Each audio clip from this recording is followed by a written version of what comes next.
قال هل علمتم ما فعلتم بيوسف وأخيه إذ أنتم جاهلون قالوا أئنك لأنت يوسف قال أنا يوسف وهذا أخي قد من الله علينا إنه من يتق ويصبر فإن الله لا يضيع أجر المحسنين قالوا تالله لقد آثرك الله علينا وإن كنا لخاطئين قال لا تثريب عليكم اليوم يغفر الله لكم وهو أرحم الراحمين اذهبوا بقميصي هذا فألقوه على وجه أبي يأت بصيرا وأتوني بأهلكم أجمعين.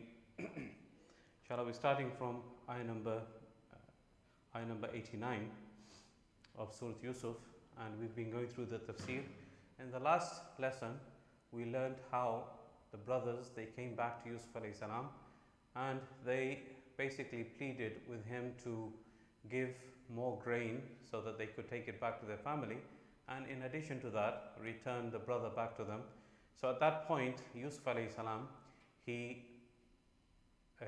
submitted himself that he is in fact Yusuf alayhi salam. So inshallah we're going to start again from a verse that we started talking about last week. So Yusuf alayhi salam says, قال هل علمتم ما فعلتم بيوسف وأخيه إذ أنتم جاهلون. He said, do you know what you did with Yusuf and his brother when you were ignorant? So first of all, he asked them a question rather than attacking them straight away and telling them, okay, I'm Yusuf, this is my brother, and you know what you did to me when you threw me in the well and so on. He asked them a question, and the purpose of any question is to make the person think and to contemplate and to basically come to his senses completely and to put two and two together by using his cognitive senses and his mental calculation. So this is actually something that a lot of people use, teachers use to make their students think, and this is something that Allah subhanahu wa ta'ala uses throughout the Quran when He wants us to pay attention to something in particular. And throughout the Quran we find, for example, Allah subhanahu wa ta'ala says, Al-Qari'ah, Mal-Qari'ah, wa ma adraka Mal-Qari'ah. Al-Qari'ah, what is Al-Qari'ah? What will make you understand what Al-Qari'ah is? Inna anzalnahu fi laylatil qadr, wa ma adraka ma laylatul qadr. What will make you understand what Laylatul Qadr is? Do you even know what Laylatul Qadr is? And so on. There are many examples of that throughout the Quran. So asking a question with the purpose of making the listener pay attention and contemplate and think. So this is basically the purpose of the question. And the second thing that I mentioned actually last week is that Yusuf alayhi salam, he, in his sentence that he used, he excused the brothers by saying that you were ignorant, you were unaware. When you did what you did, it was not your fault almost, because of your ignorance and because of the fact that you were unaware, you are basically excused. إِذْ أَنْتُمْ جَاهِلُونَ. So again, not accusing them and not making a big deal about the fact that what happened to him, rather he focused on trying to give them an excuse and not blame them for what they did. So then they responded by saying, قالوا أئنك لأنت يوسف. They said, are you really Yusuf? أئنك لأنت يوسف. There's a lot of ta'keed, a lot of emphasis in this small portion of the sentence, that it's almost beyond belief that this is their brother that they have lost for so long and they didn't know where he was. So they said, أَإِنَّكَ لَأَنْتَ يُوسُف. Are you really Yusuf? There is a lot of emphasis there. قَالَ أَنَا يُوسُفُ وَهَذَا أَخِي. I am Yusuf and this is my brother. قَدْ مَنَّ اللَّهُ عَلَيْنَا. Indeed, Allah subhanahu wa ta'ala has bestowed us with a lot of favors. So again, rather than dwelling on the difficulties that he's been through, rather than talking about the fact that he was a slave and then he was a prisoner for so many years, and the difficulties that he had to go through because of everything that happened to him, he focused on the man of Allah subhanahu wa ta'ala, man referring to the ihsan and the favors that Allah subhanahu wa ta'ala had bestowed upon him. And again, he could have talked about the difficulties to his brothers and accused them that this was all your fault and I had to go through so much because of what you did to me. But instead, he talked about the ihsan of Allah subhanahu wa ta'ala and the favors of Allah subhanahu wa ta'ala that he had bestowed upon him. إِنَّهُ مَنْ يَتَّقِي وَيَصْبِرْ فَإِنَّ اللَّهَ لَا يُضِيعُ أَجْرَ الْمُحْسِنِينَ. Indeed, that person who has the taqwa of Allah subhanahu wa ta'ala and he is patient, indeed Allah subhanahu wa ta'ala does not waste the reward of the people that do good. So there are two things mentioned here. Yusuf alayhi salam says that taqwa, the first thing a person should have is taqwa, and obviously he displayed that taqwa on many occasions, and we know what taqwa is. Most people, they translate it as the fear of Allah subhanahu wa ta'ala, but it is actually much broader than that. It has a much broader meaning, and the meaning is basically the meaning is that a person, he realizes that Allah subhanahu wa ta'ala loves him so much, he loves him more than 70 mothers combined, and that Allah who loves him so much, a person should be afraid of disobeying that Allah. You know, he doesn't want to disappoint that creator who has that love for him. This is the best way of understanding what taqwa is. Okay, so it's not just a fear of Allah subhanahu wa ta'ala that many people just kind of make it sound like Allah is just waiting to send down thunderbolts upon a person who just commits a sin. This is not the right kind of thinking, and this is not the right understanding of taqwa. And the people of non-Muslims, basically, they jump upon this a lot, and they make it seem like Allah subhanahu wa ta'ala, or as they say, the God of the Muslims, he's a fearful, a wrathful, and a vengeful God. And this is not what Islam is about. Allah subhanahu wa ta'ala, we know, like I just mentioned the hadith, that Allah subhanahu wa ta'ala loves his servants, his slaves, 70 times more than a mother loves her children. And you know, there are so many hadiths that talk about his mercy. In the rahmati ghalabat ghadabi or sabaqat ghadabi, my rahmah, my mercy, it overtakes my anger. And so this is the understanding that we should have, and we should try to instill that love of Allah subhanahu wa ta'ala, first of all within ourselves and into our children, rather than making Allah subhanahu wa ta'ala sound like he is about to send down this punishment at any given time. And the thing also is that to think about the sins that people commit. How many sins do people commit?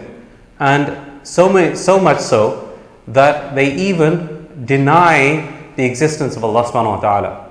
People, they deny the existence of Allah subhanahu wa ta'ala. They become atheists. And basically, this couldn't be a worse sin to declare that Allah doesn't even, na'udhu billah, exist. But Allah subhanahu wa ta'ala still gives those people the oxygen, gives those people sustenance. He continues to provide for them, and he does not punish them in this world at least. Otherwise, you know, if he had the choice, if he wanted to, he could have punished them immediately for what they are doing and what they are saying, but he doesn't do that.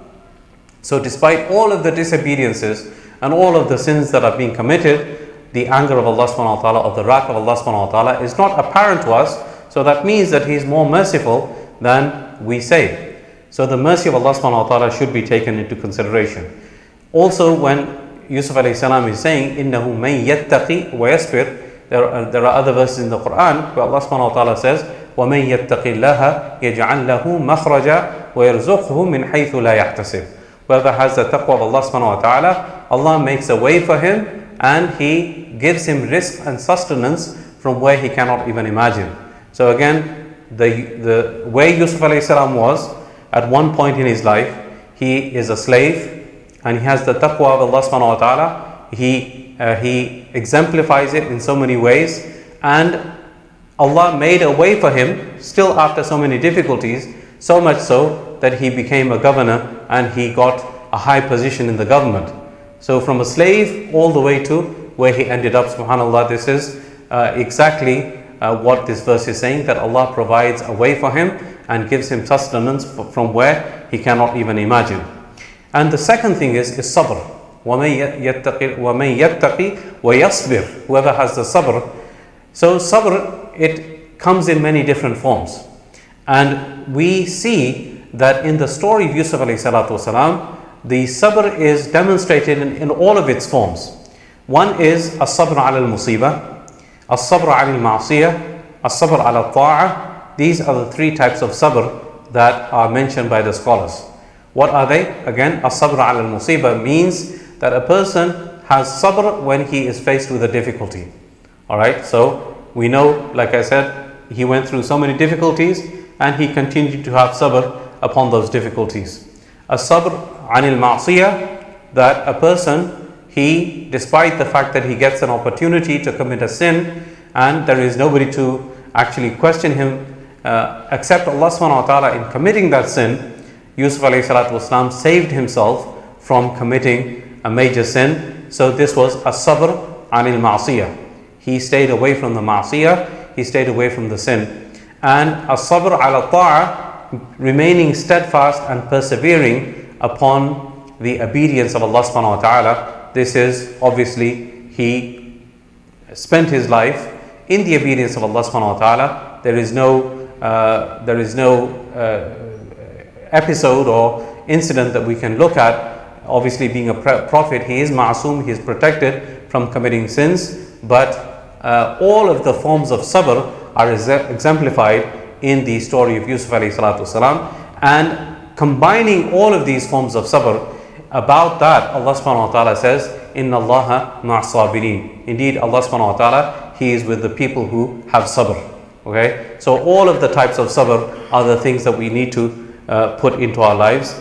So Yusuf alayhi salam said, وَمَن يَتَّقِ وَيَصْبِرْ فَإِنَّ اللَّهَ لَا يُضِيعُ أَجْرَ الْمُحْسِنِينَ. Indeed, the person who has the taqwa of Allah subhanahu wa ta'ala and he has sabr, indeed Allah does not waste the reward of the ones that do good. قَالُوا تَاللَّهِ لَقَدْ آثَرَكَ اللَّهُ عَلَيْنَا وَإِن كُنَّا لَخَاطِئِينَ. So the brothers, obviously, they're very surprised at what has happened. They're surprised at the position of Yusuf alayhi salatu wasalam in the society, and they say to him that Tallahi again, we mentioned it before, it is an oath, and it's usually used when a person is showing astonishment. I swear by Allah, or we swear by Allah, indeed Allah subhanahu wa ta'ala has given you priority over us, meaning he has given you a status over us. Where are we, and where are you in terms of your position in society? وَإِن كُنَّا لَخَاطِئِينَ. Indeed, we were wrongdoers, meaning we did commit a wrong to you, we did wrong to you. They admitted that they had made a mistake when they had thrown him into the well because of their jealousy. So again, Yusuf alayhi salam said, قَالَ لَا تَثْرِيبَ عَلَيْكُمُ الْيَوْمِ. There is no blame upon you today. This word tharb, it's a bit of a deep meaning, but it refers to the fat when you cut open an animal, a goat or a lamb, the fat that is basically surrounding the entrails or the intestines, it is called tharb. And basically tharb is something that you do not want in an animal. You basically want it to be lean, less fatty, so that you can have a better kind of meat. So in a roundabout sense, La tathriba alaykum al-yawm means that there is no blame upon you today. La tathriba alaykum al-yawm, there is no blame upon you today. I'm not holding you accountable for what you did. So basically, I have forgiven you. There is nothing to worry about. And this again shows the karam, the nobility of Yusuf alayhi salatu wasalam, despite the fact that he has the upper hand, despite the fact that he has a position, he has authority, he can take revenge upon his brothers, he can punish them, he can have them imprisoned. All he has to do is tell his guards to arrest all of them, but he doesn't do that. He says, no blame upon you today. يَغْفِرُ اللَّهُ لَكُمْ. May Allah subhanahu wa ta'ala forgive you. This is, instead of blaming them, he is even making dua for them. May Allah subhanahu wa ta'ala forgive you. And the question may be that what if during all of those years they've already made istighfar for Allah subhanahu wa ta'ala, so what is the point of Yusuf alayhi salam making dua for them again? So the answer to that, the Mufassirin say, it is again to console them even further. Okay, they might have made istighfar already and sought forgiveness already from Allah subhanahu wa ta'ala, but again consolation and putting their mind at ease that I'm not only am I not blaming you, I'm even praying for you that may Allah subhanahu wa ta'ala also forgive you. So this from a victim who could actually put a curse on you, dua al-mazlum, the dua of a mazlum, the dua of the oppressed is always accepted. Instead of making dua against them, he made dua for them. يَغْفِرُ اللَّهُ لَكُمْ. May Allah subhanahu wa ta'ala have mercy upon you. وَهُوَ أَرْحَمُ الرَّاحِمِينَ. He is the most merciful of the mercifuls. Then he says, Yusuf alayhi salam says, اذهبوا بقميصي هذا فألقوه على وجه أبي يأتي بصيرا. Go, take this shirt of mine and put it upon the face of my father, and his eyesight will return. So obviously maybe they had a conversation between each other. How's my father doing? How is he? And I haven't seen him for so many years. He must be missing me. And then in that conversation, it must have emerged that he is actually going blind. So he says, take this shirt of mine and put it on the face of my father, and the eyesight will return back. So this shirt was the eldest brother, he who stayed behind. If you remember, when Binyamin was taken into custody, the eldest brother, he stayed behind and said, I cannot face my father, so go back. He is the one who said, okay, give me this shirt. I'm the one who took the shirt with the blood on it, the fake blood on it, and I showed it to my father. I want to be the one who takes the shirt and gives it to my father, so that basically that sin that I committed, it is basically it is forgiven, and I want to be the one who puts the shirt or gives the shirt to my father. وَأْتُونِي بِأَهْلِكُمْ أَجْمَعِينَ. And bring your family, all of you. And the question is again that instead of saying bring my father and all of your families, why does he simply say bring all of your families? The scholars say, again, these fine points that the scholars, when they're making tafsir, they go into them in great detail.